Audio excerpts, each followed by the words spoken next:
Këtë fundjavë, më saktësisht me datën 9 maj, do të mbahet një nga aktivitetet e veçanta i cili le të themi nuk është për herë të parë edhe në një farë mënyre, po kthehet në një nga aktivitetet i cili tërheq vëmendjen jo vetëm të vendasve, por edhe të vizitorëve, duke qenë se edhe lokacioni dhe këtë vit është mjaft i veçantë, siç është qyteti i lashtë i Shasit. Bëhet fjalë për natën e Kështjellave dhe unë kam shumë kënaqësi që në studio sot të kem përfaqësuesin nga zyra e projekteve IPA pranë komunës Ulqinit, zotëri Artan Lika. Përshëndetje, Artan. Përshëndetje për juve, Dafina, përshëndetje për të gjithë shikuesit e televizionit të UTA. Është kënaqësi të jemi së bashku, një herë si miq, se ish koleg, edhe mund të them tashmë si një person i cili i njeh mirë shumë shtigjet, edhe e njeh shumë mirë zonën e qytetit të lashtë të Shasit.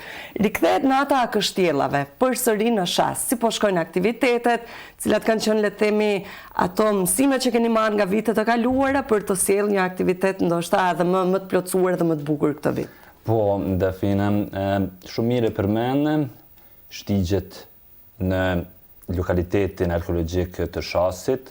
Ka fillu do të kontraktohet edhe punosi që do t'i kryet, që besojmë që mbrana 3 muajve do të rregullohen dhe do të marrë një pamje jashtëzakonisht bukur, të pas parasysh edhe ambientin natyror që na rrethon lokalitetin arkeologjik. E sa i përket natës së Kështjellave që do të mbahet me 9 maj, që është një aktivitet që përfshin edhe ditën e Evropës, po ashtu, në kuadër saj organizohet nata e Kështjellave ku morin pjesë gjitha vendet, disa vende mund të themi prej Evropës, por edhe të rajonit, ku do të manifestohet kjo natë dhe kur do të jepet rëndësia e lokaliteteve trashëgimisë tonë kulturore që e kemi.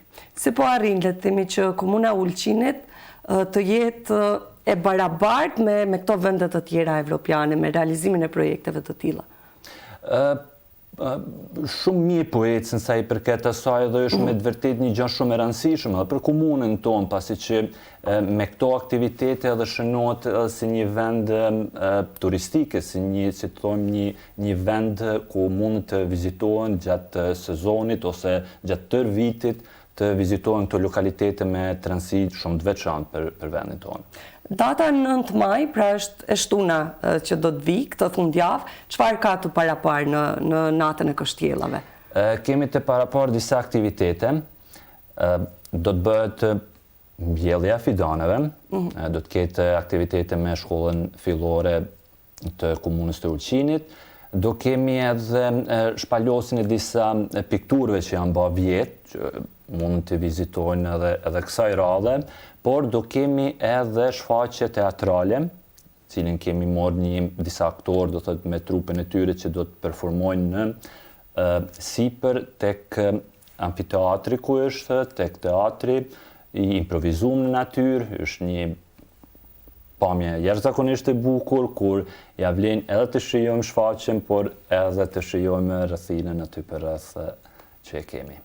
Sa e rëndësishme është që të jenë edhe të rinjt edhe moshat më të mëdha të përfshira në aktivitete të tilla, duke qenë se përmende që do të kemi shumë çka. Është shumë e rëndësishme të finë kjo gjë për shkak që edhe organizimi vetë këtyre eventeve bëhet pikërisht për themi ashtu për rëndësinë që duhet të përcjellim të gjeneratet e reja se sa kanë rëndësi këto lokalitete që janë në vendin tonë.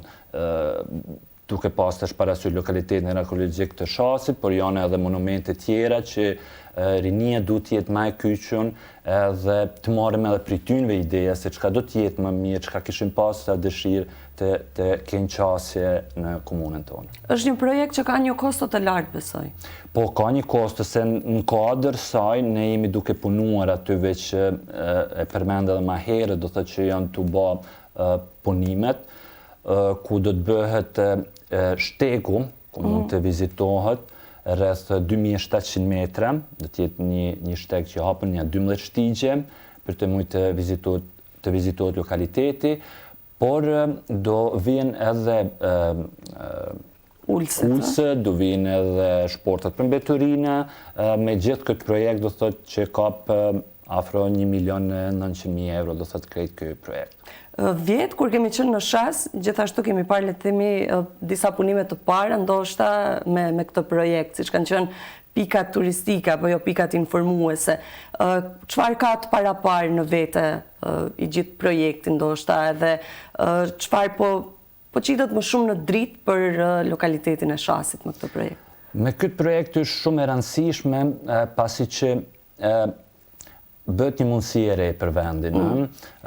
Po ashtu do të të edhe me seksione ndryshme kur do të ketë për, hajde themi ashtu, për gërmime arkeologjike, apo për vizitorë të ndryshme, kur do të ke një qasje shumë të lehtë, ku do të kenë edhe nëpërmes tablo informuese që do të vijet aty të kenë më shumë informacione për lokalitetet se ku gjendet edhe për rëndësinë e saj.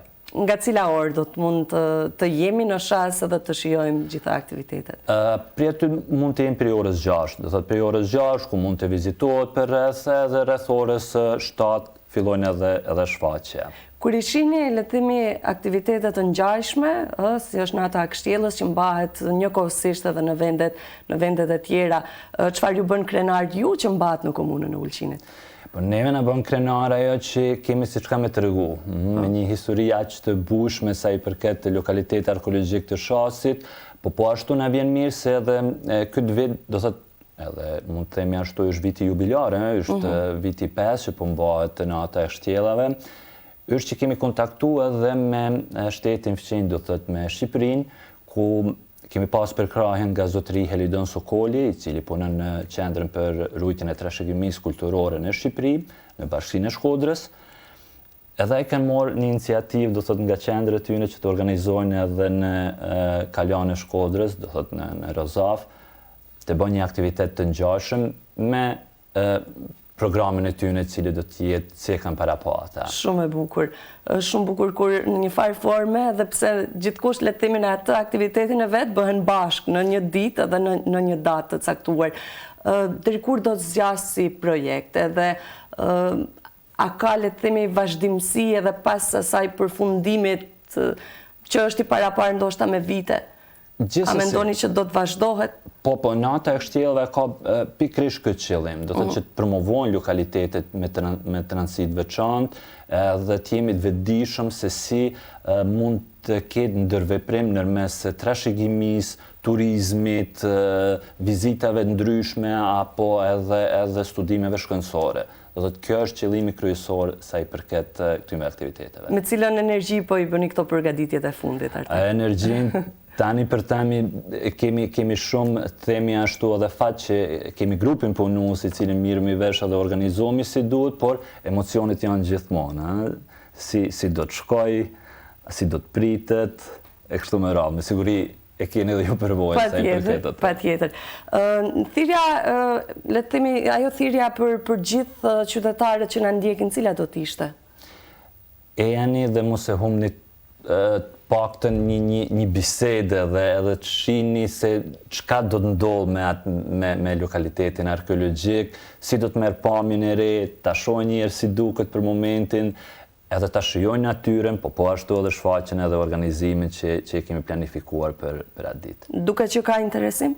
Duket që ka interesim, të pas parasysh edhe vitin e kaluar, edhe organizatorët e kanë lënë edhe mundësi që të organizohet edhe për 2 net. Por të pas parasysh në temi ashtu kushtet tona dhe punimet që janë duke bërë aty, ne kemi shkuar vetëm me 1 natë, do thotë, por me të vërtetë që ka qenë interesimi jashtëzakonisht i madh për këto aktivitete. Ju dëshiroj shumë suksese, ne do të jemi aty për të përcjellë më nga afër, le të themi, gjithë organizimin e datës së 9, por uroj që të jetë sa më jetë gjatë dhe sa më frytëdhënës çdo projekt që realizoni. Ju faleminderit Dafin, edhe jeni më shumë se mirë se të ardhën aty, kemi pas kënaqësinë që ju kemi aty prezent.